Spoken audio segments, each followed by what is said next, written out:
രണ്ടാമത്തെ എപ്പിസോഡിൻ്റെ തുടക്കത്തിൽ നമ്മളെ കാണിക്കുന്നത് 1900-ലുള്ള കാര്യങ്ങളാണ്.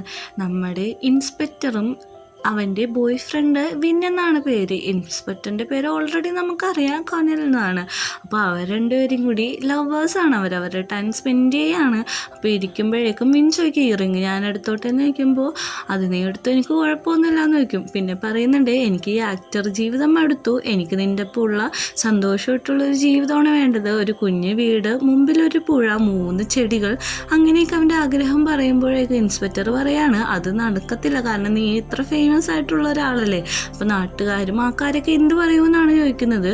ഞാൻ അതിനെക്കുറിച്ച് ബോധേടല്ല എന്നാണ് നമ്മുടെ വിന്ന് പറയുന്നത്. എന്നിട്ട് പറയുന്നുണ്ട്, എനിക്കെപ്പോഴും നിൻ്റെ ഒപ്പം നിൽക്കാനാണ് താല്പര്യം, എനിക്ക് നിന്നെ അത്ര ഇഷ്ടമാണ്, എൻ്റെ കരിയർ വരെ ഉപേക്ഷിക്കാൻ റെഡിയാന്ന് പറഞ്ഞിട്ടാണ് അവരവിടെ നിൽക്കുന്നത്. പിന്നെ കാണിക്കുന്നത് നമ്മുടെ ഇൻസ്പെക്ടറിനെ വിളിച്ചിരുത്തിയിട്ട് ഒരു ന്യൂസ് പേപ്പർ റിപ്പോർട്ട് കാണിക്കുകയാണ്. അതിൽ നമ്മുടെ വിന്നിനെ മിസ്സിംഗ് ആയെന്നുള്ള കാര്യമാണ്. അതിൻ്റെ പുറത്ത് നമ്മുടെ ഇൻസ്പെക്ടറിൻ്റെ റിങ്ങും കൂടി വെച്ചിട്ടുണ്ടാവും. അപ്പം മേലധികാരികൾ പറയാണ്, ഇതിൽ നിനക്ക് ബന്ധമുണ്ടോ ഇല്ലയെന്ന് അറിയില്ല, പക്ഷെ നിങ്ങൾ തമ്മിലുള്ള റിലേഷൻഷിപ്പ് അറിയാം, ഇതെന്തായാലും ഇവിടെ വെച്ച് നിർത്തിയിട്ട് എൻ്റെ മകള് ദേവിയെ കല്യാണം കഴിക്കണമെന്നാണ് പറയുന്നത്. അവന് വേറെ വഴിയില്ലാതെ അതിന് സമ്മതിക്കാണ്. തിരിച്ചിറങ്ങുന്ന അവൻ ആ മോതിരത്തിലേക്ക് നോക്കുന്നുണ്ട്. എന്തോ ആലോചിച്ച് അവിടെ നിൽക്കുകയാണ്. പിന്നെ പ്രസൻറ്റിൽ കാണിക്കുന്നത് നമ്മുടെ റൈറ്റർ, അതായത് അവൻ ഒരു നോവല് പോലെ നമ്മുടെ ആർട്ടിക്കലൊക്കെ ന്യൂസ് പേപ്പറിൽ എഴുതുന്നുണ്ട്. ഇത് പറഞ്ഞിരിക്കുന്നത് നമ്മുടെ ഫസ്റ്റ് ലവ് എപ്പോഴും സ്പെഷ്യാലിറ്റി ആയിരിക്കും. ഇത് നമ്മുടെ നരനും വായിക്കുന്നുണ്ട്. എന്നിട്ട് ആ ന്യൂസ് വായിക്കുന്നതായിട്ടാണ് നമ്മളെ കാണിക്കുന്നത്. നമ്മുടെ തരുണാണെങ്കിൽ കുളിക്കുമ്പോഴും നമ്മുടെ തൻവ കിസ് ചെയ്ത കാര്യങ്ങളൊക്കെയാണ് ആലോചിക്കുന്നത്.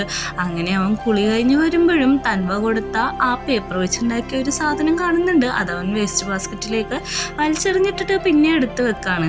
അങ്ങനെ നമ്മുടെ നരം പിറ്റേ ദിവസം ഓഫീസിൽ ചെല്ലുമ്പോഴേക്കും മാനേജർ ചീത്ത പറയും, നീ ഇന്നലെ സ്ട്രൈക്കിന് പോയിട്ട് മര്യാദക്ക് ഫോട്ടോ എടുത്തില്ല, നീ മര്യാദക്കല്ല പെരുമാറുന്നതെന്നൊക്കെ പറഞ്ഞിട്ട് നല്ല രീതിയിൽ കിടന്ന് ഒച്ചയെടുക്കാണ്. തരുണും പറയുന്നുണ്ട്, ഇതിൽ കൂടുതൽ ഞാൻ എന്താണ് ചെയ്യേണ്ടതെന്ന്. അപ്പോൾ തിരിച്ചു വന്നിട്ട് കൊളീഗ്സിനോടൊക്കെ പറയാണ്, നമ്മുടെ മാനേജർ എന്നോട് മോശമായിട്ട് പെരുമാറുന്നു എന്ന് പറയുമ്പോൾ അവർക്ക് വേണ്ടത് നമ്മൾ ചെയ്യണം, അല്ലെങ്കിൽ അവർ നമ്മളോട് മോശമായിട്ട് പെരുമാറും എന്ന് പറഞ്ഞിട്ട് ഇവിടെ ഇരിക്കുകയാണ്. നരൻ ആ ന്യൂസ് പേപ്പർ പിന്നെ എടുത്ത് വായിച്ചു നോക്കുമ്പോൾ അവനതിലൊരു കോഡ് പോലെ കിട്ടും. മൺഡേ ഇന്ന സമയത്ത് ഈ ഡ്രസ്സിൽ അവിടെ വന്നം ലൈബ്രറി വന്നോന്നൊക്കെ അവനത് മാർക്ക് ചെയ്തിടുന്നുണ്ട്. നെക്സ്റ്റ് സീനിൽ കാണിക്കുന്നത് നരനൊരു ഗേൾ ഫ്രണ്ട് ഉണ്ട്. അന്ന് വെച്ചാൽ അവളായിട്ട് വല്ല അറ്റാച്ച്മെൻ്റ് ഒന്നുമില്ല. അവളെ കാണാൻ ചെന്നേക്കാണ്. അവൾ പറയുന്നുണ്ട്, എനിക്ക് ഇങ്ങനെ പോകുന്നത് മടുത്തു, നമുക്കിത് എന്താണ് ചെയ്യേണ്ടതെന്ന് നോക്കുമ്പോൾ നിനക്കറിയാമല്ലോ എൻ്റെ ജോലി എനിക്ക് അത്രയ്ക്ക് ഇഷ്ടമാണ്, അതുകൊണ്ട് എനിക്ക് നിനക്ക് ടൈമൊന്നും തരാൻ പറ്റത്തില്ല, ഇങ്ങനെയാണെങ്കിൽ മാത്രം കണ്ടിന്യൂ ചെയ്യാമെന്ന് പറയുന്നുണ്ട്. അങ്ങോട്ട് വേറൊരു വരുമ്പോൾ ഒരു ഫുഡ് ഓർഡർ ചെയ്യുന്നുണ്ട്. എന്നിട്ട് പറയുന്നുണ്ട്, എനിക്ക് ഇത് മടുത്തു എന്ന് പറയുമ്പോൾ എനിക്ക് എൻ്റെ ജോലി ഇഷ്ടമാണ്, ശരി നമുക്കിതെല്ലാം ഇവിടെ വെച്ച് സംസാരിച്ച് തീർക്കാമെന്ന് പറഞ്ഞ് അവിടെ ഇരിക്കുകയാണ്. പിന്നാണെങ്കിൽ നമ്മുടെ തൻവയുടെ ഹോട്ടലിൻ്റെ മുമ്പിൽ ചെന്ന് നിൽക്കുകയാണ്. പക്ഷെ അവിടെ ഓപ്പൺ ആവുന്നില്ല. എന്നിട്ട് അവൻ രാത്രി ഇതിനെപ്പറ്റി, അതായത് അവരുടെ കിസ്സിനെ പറ്റി ഒരു നോട്ട് എഴുതിയിട്ടുണ്ടായിരുന്നു. അബ്നോർമൽ ആയിട്ടുള്ളൊരു കാര്യം എന്ന് പറഞ്ഞാണ് നോട്ട് എഴുതുന്നത്. പ്രസൻറ്റിൽ അവൻ ആലോചിക്കുന്നുണ്ട്, അവിടുന്ന് പോകുന്നുണ്ട്. അങ്ങനെ അവൻ ക്ലബിലെത്തുമ്പോഴേക്കും അവൻ്റെ ഫ്രണ്ടിനോട് തല്ലുപിടിക്കുകയാണ്. കാരണം തലേ ദിവസം നീ എന്നെ അവിടെ ഒറ്റക്കാക്കിയിട്ട് പെൺപിള്ളേരൊപ്പം പോയില്ലേ, നീ എന്നെ കാത്തു നിന്നില്ലല്ലോ എന്നൊക്കെ പറഞ്ഞാണ് തല്ലുപിടിക്കുന്നത്. അവൻ ചോദിക്കുന്നുണ്ട്, നിനക്ക് എന്തെങ്കിലും മെൻ്റൽ പ്രശ്നം ഉണ്ടോ എന്നൊക്കെ. അങ്ങനെ അവിടെ നിന്ന് പോകുക എന്ന് പറഞ്ഞിട്ട് നമ്മുടെ ട്രെയിൻ പോകുമ്പോൾ നമ്മുടെ തൻവ ഒരു പെണ്ണും കൂടി എലിവേറ്റർ വെച്ച് കിസ് ചെയ്യുന്ന അവൻ കാണും. കണ്ടിട്ട് അവിടെ നിന്ന് അവൻ പോവുകയാണ്. പിന്നെ നമ്മളെ കാണിക്കുന്ന ഇൻസ്പെക്ടറിനെയാണ്. ഇൻസ്പെക്ടറിൻ്റെ അടുത്ത് എല്ലാ മാധ്യമ പ്രവർത്തകരും വന്ന് ഓരോ ക്വസ്റ്റ്യൻ ചോദിക്കുകയാണ്. അവരുടെ സ്ഥലത്ത് നടക്കുന്ന പ്രശ്നങ്ങളെ പറ്റിയിട്ടുള്ള ക്വസ്റ്റ്യൻസ് ആണ് ചോദിക്കുന്നത്. നമ്മുടെ നരനും വന്ന് ക്വസ്റ്റ്യൻ ചോദിക്കുന്നുണ്ട്. അവൻ ആ ക്വസ്റ്റ്യന് ഒരു കൃത്യമായിട്ടുള്ളൊരു ആൻസർ പറഞ്ഞ ശേഷം നമ്മുടെ നരനോട് പറയുന്നുണ്ട്, നിങ്ങൾക്ക് എവിഡൻസ് എല്ലാം കളക്ട് ചെയ്യാൻ പറ്റുമെങ്കിൽ നിങ്ങൾ കളക്ട് ചെയ്ത് ഞങ്ങൾക്ക് കൊണ്ടുവന്ന് തരാനായിട്ട്. എല്ലാവരും അവനെ വിയാടായിട്ട് നോക്കുന്നുണ്ട്. അങ്ങനെ അകത്ത് കയറുമ്പോഴേക്കും നമ്മുടെ ഇൻസ്പെക്ടറിനോട് അവിടെയുള്ള ഒരാൾ, അതായത് അവൻ്റെ പേര് വീര എന്നാണ്, ഇൻസ്പെക്ടറിൻ്റെ കൂടെ നടക്കുന്നവനാണ്. അവൻ പറയാണ്, ആ ക്വസ്റ്റ്യൻ ചോദിച്ചവരുടെ പേര് നരൻ എന്നാണ്. അവനിങ്ങനെ എല്ലായിടത്തും വേണ്ടാത്ത രീതിയിലാണ് ക്വസ്റ്റ്യൻ ചോദിക്കണേന്ന് പറയുന്നുണ്ട്. പിന്നെ നിങ്ങളുടെ മിസ്സസ് ദേവിക്ക് അയിലൊഴിക്കുന്ന ഡ്രോപ്സ് തീർന്നു, അത് വേണമെന്ന് പറയുമ്പോൾ ഞാൻ തന്നെ മേടിച്ചു കൊടുത്തോളാം, അല്ലെങ്കിൽ നീ മേടിച്ചു കൊടുക്കാനായിട്ട് പറയുന്നുണ്ട്. അങ്ങനെ വീര പുറത്തേക്ക് ഇറങ്ങുമ്പോൾ അവൻ്റെ കൊളീഗ്സ് എന്ന് പറയുന്നുണ്ട്, സാറ്റർഡേ അല്ലേ നമുക്ക് ഡ്രിങ്ക്സ് കഴിക്കാൻ എപ്പോഴും പോണ സ്ഥലത്ത് പോകാമെന്ന് പറയുമ്പോഴേക്കും അവനത് സമ്മതിക്കില്ലെങ്കിലും അവസാനം സമ്മതിക്കുന്നുണ്ട്. തന്വയാണെങ്കിൽ അവൻ്റെ കീറിയ ഡ്രസ്സ് നോക്കിയിട്ട് എന്തോന്ന് ആലോചിക്കുകയാണ്. കാരണം അവൻ പുറത്ത് നിന്ന സമയത്ത് കുറേ ഗാർഡ് വന്നിട്ട് പറയും യങ് മാസ്റ്റർ ഞങ്ങളോട് ക്ഷമിക്കണമെന്ന് പറയുമ്പോൾ ആരാടെ നിങ്ങളുടെയൊക്കെ യങ് മാസ്റ്റർ എന്ന് പറഞ്ഞ് ഒച്ചെടുക്കുന്നുണ്ട്. അത് കഴിഞ്ഞിട്ട് നമ്മളെ കാണിക്കുന്നത് അതിൻ്റെ ഉള്ളിൽ അവൻ ഇന്നലെ കൊണ്ടുപോയി പെണ്ണ് കിടക്കുന്നതാണ്. അവനൊരു കാറി കൊണ്ടിരുത്തുന്നുണ്ട്. നോക്കുമ്പോൾ അവൻ്റെ അച്ഛനാണ് അതിൻ്റെ ഉള്ളിൽ. എന്താണ് എന്നോട് സംസാരിക്കേണ്ടതെന്ന് ചോദിക്കുന്നുണ്ട്. ഇപ്പോൾ ഡേറ്റ് എന്താണെന്ന് നിനക്ക് അറിയുമെന്ന് വെക്കുമ്പോൾ നിങ്ങൾക്ക് വേണ്ടിയിട്ട് ഞാൻ പുറത്തു പോയി കലണ്ടറിൽ ഡേറ്റ് നോക്കിയിട്ട് വരാമെന്നാണ് അവൻ പറയുന്നത്. നീ തർക്കുത്തരം പറയുന്നത് നിർത്തു. അതായത് നിന്റെ അമ്മയുടെ ആനിവേഴ്സറി ആണ്, അതിന് നീ വരണം, ഡെത്ത് ആനിവേഴ്സറിക്ക് വരാതിരിക്കരുതെന്ന് പറയുമ്പോൾ ഞാൻ വരില്ല എന്ന് പറയുന്നുണ്ട്. അവനെ അവിടെ പിടിച്ചെടുത്താൽ നോക്കുമ്പോൾ ഡ്രസ്സ് കയറുന്നുണ്ട്. എന്നിട്ട് പറയുന്നുണ്ട് നീ സ്കൂളിൽ പഠിച്ചപ്പോഴൊക്കെ എൻ്റെ പൈസയാണ് ചിലവാക്കിയെന്ന് പറയുമ്പോഴേക്കും അത് നിങ്ങളുടെ പൈസ അല്ല, എൻ്റെ അമ്മയുടെ പൈസയാണ്. എൻ്റെ അമ്മയുടെ പൈസ മാത്രമാണ് ഞാൻ ചിലവാക്കിയിട്ടുള്ളൂ. നിങ്ങൾ എന്നെ പറഞ്ഞില്ലേ, അതായത് നീ ഒന്നില്ലെങ്കിൽ മനുഷ്യനെ പോലെ ജീവിക്കുക, അമ്മയുടെ ആനിവേഴ്സറി വരെയും അത് കഴിഞ്ഞിട്ട് നിനക്ക് ഇഷ്ടപ്പെട്ട സ്ട്രീറ്റ് ഡോഗായിട്ട് ജീവിച്ചോളാണ് അച്ഛൻ പറയുന്നത്. അവനെ അങ്ങനെ വിളിച്ചോണ്ട് തന്നെ അവൻ ഡോഗിനെ പോലെ കുറച്ച് കാണിക്കുകയാണ്. എന്നിട്ട് പുറത്തേക്ക് ഇറങ്ങി ബാക്കിയുള്ളവരെ ചീത്ത വിളിക്കുന്നുണ്ട്. ഗാർഡ്സ് അവനെ ഫോളോ ചെയ്യാൻ പോകുമ്പോഴേക്കും അവൻ്റെ അച്ഛൻ പറയാണ് അവൻ്റെ പാട്ടിന് വിട്ടേക്ക്, എന്ത് ചെയ്യണമെന്ന് എനിക്കറിയാമെന്ന്. സീനിൽ നമ്മളെ കാണിക്കുന്നത് മോനിക്കേനെയാണ്, അതായത് ആ ബാറിലെ ഹോസ്റ്റ്. അവളോട് അവൻ ചോദിക്കുന്നുണ്ട് എന്താണെന്ന് ചോദിക്കുമ്പോഴേക്കും നിനക്ക് എന്താണ് കിഡ് വേണ്ടതെന്ന് ചോദിക്കുമ്പോഴേക്കും ഞാൻ കിഡൊന്നുമല്ല, നിനക്ക് വേണമെങ്കിൽ എൻ്റെ അടുത്ത് ട്രൈ ചെയ്യാമെന്ന് ഫ്ലൈറ്റിംഗ് രീതിയിലാണ് അവർ സംസാരിക്കുന്നത്. അവൾ പറയുന്നുണ്ട് നിനക്ക് സ്വന്തമായിട്ട് റൂമൊക്കെ ഞങ്ങൾ തന്നില്ലേ, നിനക്ക് അവിടെ പോയി താമസിക്കാൻ പാടില്ലെന്ന് ചോദിക്കുമ്പോഴേക്കും ഇല്ല, എനിക്ക് നിൻ്റെ പോലെ ആരെങ്കിലും അപ്പം താമസിച്ചാൽ മതി എന്ന് പറയുന്നുണ്ട്. ആ ക്രൗൺസ് ഒക്കെ എന്താണെന്ന് ചോദിക്കുമ്പോൾ അതെൻ്റെ ഫസ്റ്റ് ഹസ്ബൻഡ് എന്നാണ്. അവൻ മൈൻഡിലാണ് പണിയെടുത്തോണ്ടിരുന്നത്, അതുകൊണ്ട് തന്നെ ഗോൾഡിൻ്റെയാണ് തന്നത്. സെക്കൻഡ് ഹസ്ബൻഡ് എനിക്ക് തന്ന ക്രൗൺ എന്ന് വെച്ചിട്ടുണ്ടെങ്കിൽ പേളിൻ്റെ ആണെന്നൊക്കെ പറഞ്ഞിട്ട് ഓരോന്ന് പറയുന്നുണ്ട്. എന്നിട്ട് നമ്മുടെ തൻവ ചോദിക്കുന്നുണ്ട് അടുത്തത് നിനക്ക് എന്ത് ക്രൗണാണ് കിട്ടാൻ ആഗ്രഹം എന്ന് ചോദിക്കുമ്പോഴേക്കും ഞാൻ ഈ സ്ഥലത്തെ ക്യൂനാണ്, ഇനി എനിക്ക് ക്രൗണിൻ്റെ ആവശ്യമൊന്നുമില്ല എന്നാണ് പറഞ്ഞുകൊണ്ടിരിക്കുന്നത്. അവർ ഫ്ലൈറ്റ് ചെയ്യണ രീതിയിലാണ് സംസാരിച്ചുകൊണ്ടിരിക്കുന്നത്. അങ്ങോട്ട് നമ്മുടെ വിക്ടർ വരുന്നുണ്ട്. വിക്ടർ വന്ന് വാതിൽ നോക്ക് ചെയ്യുമ്പോൾ നമ്മുടെ തൻവേനെ കണ്ടിട്ട് അവനൊന്ന് അട്രാക്റ്റ് ആവുന്നുണ്ടെങ്കിലും എന്താണെന്ന് ചോദിക്കുമ്പോൾ ഞാൻ ഈ ഡ്രസ്സ് പാഴ്സൽ ചെയ്യാൻ വന്നതാണെന്നാണ് പറയുന്നത്. അപ്പോൾ വിക്ടറിനോട് അകത്തേക്ക് വരാനായിട്ട് മാഡം പറയുന്നുണ്ട്. പേരെന്താണെന്ന് ചോദിക്കും. എൻ്റെ പേര് വിക്ടർ എന്നാണ് മാഡം എന്ന് പറയും. ക്യാഷ് അവൾ കൊടുക്കുന്നുണ്ട്.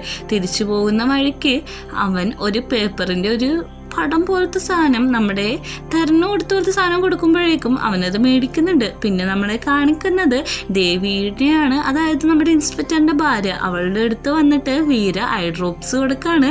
അത് കൊടുത്തിട്ട് പറയുന്നുണ്ട് മന്ത്ലി, അതായത് ഒരു മന്ത് യൂസ് ചെയ്യാനുള്ളതുള്ളൂ, അത് കഴിഞ്ഞ് മാഡത്തിന് ഞാൻ മേടിച്ചു തരാമെന്നാണ് പറയുന്നത്. എന്നിട്ട് പറയുന്നുണ്ട് ഞാൻ വയലത്തുളിപ്സ് ശരിയാക്കാൻ സഹായിക്കാം, അതിൽ വെള്ളം മാറ്റണമെന്നൊക്കെ പറഞ്ഞ് അവിടെ നിന്ന് സംസാരിക്കുകയാണ്.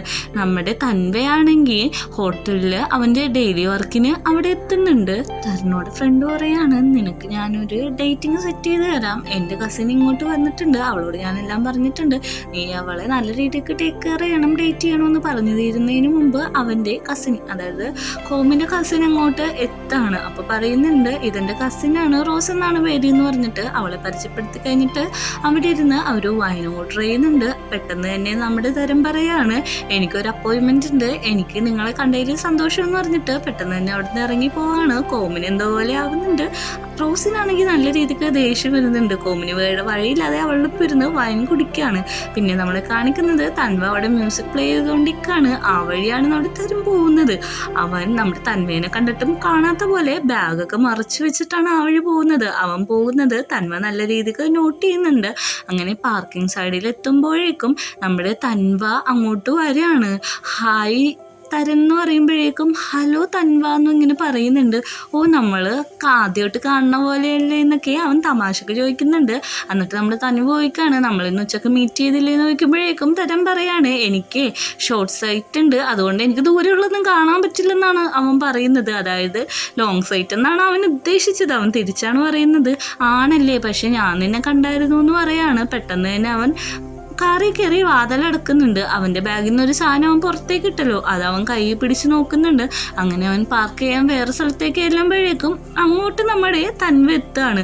തൻവ പറയുന്നുണ്ട് ബൈ പിന്നെ കാണാമെന്ന് പറയുന്നുണ്ട്. അവൻ വണ്ടി ഓടിച്ച് വീട്ടിലെത്തുന്നുണ്ട്. വീട്ടിൽ വന്ന് ഫ്രഷ് ആയി കഴിഞ്ഞിട്ടും അവന് ഒട്ടും ഉറങ്ങാൻ പറ്റുന്നില്ല. അവൻ ഇവൻ്റെ കാര്യം തന്നെയാണ് ആലോചിച്ചുകൊണ്ടിരിക്കുന്നത്. എവിടെ നോക്കിയാലും അവൻ്റെ കാര്യങ്ങൾ. ആ ബാഗിൽ നിന്ന് എടുക്കുമ്പോൾ അവൻ അതിലൊരു സാധനം ഇട്ടിട്ടുണ്ടായില്ലേ, അതും കാണിക്കുന്നുണ്ട്. അങ്ങനെ അവന് വേറെ വഴിയൊന്നും ഇല്ലാത്തതുകൊണ്ട് അവിടെ ബുക്ക് ഷെൽഫിൽ ഇരിക്കുന്ന ബുക്കുകളെല്ലാം എടുത്ത് പൊടി തട്ടിയിട്ട് ക്ലീൻ ചെയ്തുകൊണ്ടിരിക്കുകയാണ്. അങ്ങനെ ഓരോരോ ബുക്കായി ക്ലീൻ ചെയ്യുന്നുണ്ട്. സമയം 4 മണിയിൽ കൂടുതലാവുന്നുണ്ട്. എന്നിട്ടും അവന് ഉറക്കം വരുന്നില്ല. അവൻ ക്ലീൻ ചെയ്ത് കഴിയുമ്പോൾ വെളുപ്പിനാവുന്നുണ്ട്. അപ്പോൾ അവന് കുറച്ച് സന്തോഷമാവുന്നുണ്ട്. അവൻ ബെഡിയിട്ട് കിടക്കുകയാണ്. അങ്ങനെ അവൻ ക്ലാസ് എടുക്കാൻ പോവാണ്. അവിടുത്തെ എക്കണോമിക് ആയിട്ടുള്ള പ്രശ്നങ്ങളെ കുറിച്ചാണ് അവൻ ക്ലാസ് എടുക്കുന്നത്. അതായത് ക്യാഷ് എന്തോരം ഇമ്പോർട്ടൻ്റ് ആണ്, എക്കണോമിക്കലി ഡെവലപ്മെൻറ്റ് എന്തിൻ്റെയൊക്കെ ഉദ്ദേശത്തിലാണെന്നുള്ള ക്ലാസ്സാണ് എടുക്കുന്നത്. വിക്ടർ ആ ക്ലാസ്സിൽ പഠിക്കുന്ന ഒരു സ്റ്റുഡൻ്റ് ആയിരിക്കും. വിക്ടർ പറയുന്നുണ്ട് നമ്മുടെ ഇവിടുത്തെ പ്രശ്നങ്ങൾ പോരാഞ്ഞിട്ട് പുറത്തെ രാജ്യത്തെ പ്രശ്നങ്ങൾ പഠിക്കേണ്ട ആവശ്യം എന്താണെന്ന്. അപ്പോൾ തരൺ അതിന് ഒന്നും മിണ്ടാതെ നിൽക്കുകയാണ്. കുട്ടികളെല്ലാം അതിന് ഓരോരോ മറുപടികൾ പറഞ്ഞ് അതൊരു വലിയ ഡിബേറ്റ് ആയിട്ട് മാറുന്നുണ്ട്. കാരണം അവരവിടെ കുറേ ക്യാഷിൻ്റെ ഇഷ്യൂസ് ഉണ്ട് എക്കണോമിക്കലി. അതുകൊണ്ട് തന്നെ ബാക്കിയുള്ളവരടുത്തും പഠിക്കുന്നത് നല്ലതായിരിക്കും എന്നൊക്കെയാണ് അവർ പറയുന്നത്. നമ്മുടെ തരൺ എന്തോ പറയാൻ വരുമ്പോഴേക്കും തന്നെ ക്ലാസ്സിൻ്റെ ബെല്ലടിക്കാണ്. ക്ലാസ് കഴിഞ്ഞുണ്ട്. അങ്ങനെ പിള്ളേർ ഓരോരുത്തരായിട്ട് പോകുന്നുണ്ട്. നമ്മുടെ തരൺ ഇവരെ സപ്പോർട്ട് ചെയ്ത് ഡിബേറ്റ് എനിക്ക് ഇഷ്ടപ്പെട്ടു എന്നൊക്കെ പറയുന്നുണ്ട്. എല്ലാവരും പോയ ശേഷം വിക്ടർ പോകുന്നില്ല. വിക്ടർ അവിടെ തന്നെ ഇരിക്കുകയാണ്. അപ്പോൾ നമ്മുടെ തരൺ വന്നിട്ട് പറയും നീ എന്താ പോവാത്തെന്ന് വയ്ക്കുമ്പോഴേക്കും എനിക്ക് നിങ്ങളോട് സംസാരിക്കാനുണ്ടെന്ന് പറയാം. അങ്ങനെ നമ്മുടെ തരനും പറയും ഞാനും നിനക്കും പേഴ്സണലായിട്ടൊരു ലെസൺ എടുക്കാം. ഞാനും നല്ലൊരു എക്കണോമിക് സ്റ്റാറ്റസിൽ പെട്ട ആളാണ്. പക്ഷേ ബാക്കി എല്ലാവരും പാവങ്ങളായത് ഞങ്ങളുടെ കുറ്റമല്ല. അതായത് അവരുടെ പൈസ ഉണ്ടാക്കാത്തതിന് ഞങ്ങൾ കുഴപ്പമില്ല എന്ന് പറയുന്നുണ്ട്. വിക്ടർ അവൻ്റെ കാര്യം ചവിട്ടിയിട്ടാണ് പോകുന്നത്. നിങ്ങൾക്കിനി ക്ലീൻ ചെയ്യണമെങ്കിൽ എൻ്റെ അടുത്ത് വന്നാൽ മതി എന്ന് പറയുന്നുണ്ട്. അവൻ താഴെ ഒരു ബുക്ക് എടുക്കുന്നുണ്ട്. എടുക്കാൻ നോക്കുമ്പോൾ അവന് പാസ്റ്റാണ് ഓർമ്മ വരുന്നുണ്ട്. കുറേ കൂട്ടുകാർ അവൻ്റെ ചുറ്റും നിൽക്കുന്നുണ്ട്. എന്നിട്ട് പറയുന്നുണ്ട് അവൻ്റെ ഗേൾഫ്രണ്ട് മരിച്ചു. ഗേൾഫ്രണ്ട് മരിക്കാൻ നീ മാത്രമല്ല ബാക്കി കുറേ കാര്യങ്ങളുണ്ടെന്നാണ് അവനോട് പറയുന്നത്. ഇതിൽ അവൻ ആ ബുക്ക് എടുത്തിട്ട് അവിടുന്ന് നടന്നു പോവാണ്. അങ്ങനെ നമ്മുടെ നരൻ ആ പറഞ്ഞ ഡീകോഡ് ചെയ്ത ലൈബ്രറിയിൽ എത്തിയിട്ടുണ്ട്. അവിടെ എത്തുമ്പോഴേക്ക് റിസപ്ഷനിസ്റ്റ് പറയാണ് സമയം കഴിഞ്ഞു പോകുന്നു. അവളോട് ആ ഡീകോഡ് ചെയ്തൊരു വാചകം പറഞ്ഞിട്ട് അവൻ പോവാണ്. അവൻ പറഞ്ഞ ആ വാക്ക് നമ്മുടെ നോവലിസ്റ്റ് കേട്ടിട്ടുണ്ടാവും. അപ്പോഴേക്കും നമ്മുടെ നരന് വേറൊന്നും ചെയ്യാനില്ല. അവൻ പുറത്തിറങ്ങി വെയിറ്റ് ചെയ്ത് കുറേ നേരം നിൽക്കുന്നുണ്ട്. നിന്ന് കഴിയുമ്പോഴേക്കും സമയം പോകാണ്. കാരണം 9 മണി ടു 6 മണി വരെ ഉള്ള ലൈബ്രറി. 6 മണിയായ ഉടനെ തന്നെ എല്ലാവരും അവിടുന്ന് പോകാൻ വേണ്ടി അവരെ ബാക്ക് പാക്കൊക്കെ പാക്ക് ചെയ്ത് ഇറങ്ങാണ്. ഇവൻ അവിടെ നിൽക്കുന്നത് റിസപ്ഷനിസ്റ്റ് കാണുന്നുണ്ട്. ഇവൻ ആ തിരിഞ്ഞ ഡോറ് നോക്കിയിട്ട് ഇങ്ങോട്ട് നടന്നിട്ട് പറയാണ് ഞാനെൻ്റെ ഇഡിയറ്റാണ് ഡീകോഡ് ചെയ്തെന്നും പറഞ്ഞ് ഇങ്ങോട്ട് വരേണ്ട എന്താവശ്യമിരുന്നു എന്ന് പറഞ്ഞ് അവൻ വാതിൽ ഓർക്കുമ്പോഴേക്കും വാതിൽ തുറന്നു വരാണ്. അങ്ങനെ അവൻ ഉള്ളിട്ട് കയറുമ്പോഴേക്കും പുറകിൽ ഒരാൾ നിൽക്കുന്ന കാണും. അവൻ പേടിക്കുന്നുണ്ട്. എന്നെ കൊല്ലാൻ എന്നൊക്കെ പറഞ്ഞ് നല്ല രീതിക്ക് ഒച്ചെടുക്കുമ്പോഴേക്കും അവൻ മിണ്ടാതിരിക്കാനാണ് പറയുന്നത്. അപ്പോൾ പറയുന്നുണ്ട് കൊണോലിയൽ, അതായത് ആ ഇൻസ്പെക്ടർ തന്നെയാണ് ഇത്. എന്നിട്ട് പറയുന്നുണ്ട് നിങ്ങൾ എന്താ ഇവിടെ നിൽക്കുമ്പോൾ ഇതിൻ്റെ പ്രൈവറ്റ് ആയിട്ടുള്ള ലൈബ്രറി ആണെന്ന് പറയുന്നുണ്ട്. അങ്ങനെ അവരൊരു ബുക്കിൻ്റെ കാര്യം രണ്ടുപേരും കൂടി ഒരുമിച്ച് സംസാരിച്ചുകൊണ്ടിരിക്കുകയാണ്. പൊളിറ്റിക്കൽ ഇൻകറക്റ്റ് ആയിട്ടുള്ള കാര്യങ്ങളാണ് അവർ സംസാരിച്ചുകൊണ്ടിരിക്കുന്നത്. എന്നിട്ട് ചോദിക്കുന്നുണ്ട് നിൻ്റെ പേരെന്തായിട്ട് ഡിഫറെൻ്റ് ആയിട്ടുള്ള നരൻ എന്ന് പറയുന്നുണ്ട്. നിങ്ങളുടെ പേര് നല്ല ഡിഫറെൻ്റ് ആയിട്ടുണ്ടല്ലോ എന്ന് പറയുന്നുണ്ട്. എന്നിട്ട് പറയുന്നുണ്ട് ഓക്കെ നീ ഡീകോഡ് ചെയ്ത് കണ്ടുപിടിച്ച് ഇവിടം വരെയും വരുമെന്ന് ഞാനൊട്ടും പ്രതീക്ഷിക്കാത്ത കാര്യമാണ്. അത് നീ വന്നതിൽ എനിക്ക് സന്തോഷമുണ്ട് എന്ന് പറഞ്ഞിട്ട് ഹാൻഡ്സ് കൊടുത്തിട്ട് അവർ നരൻ ഇനിഷ്യേറ്റീവ് എടുത്തിട്ട് ഇനി എന്നെ തടയാൻ പറ്റില്ല എന്ന് പറഞ്ഞ് കിസ് ചെയ്യാണ്. ഈ ഒരു സീനും കാണിച്ചുകൊണ്ടാണ് 2ാമത്തെ എപ്പിസോഡ് അവസാനിക്കുന്നത്.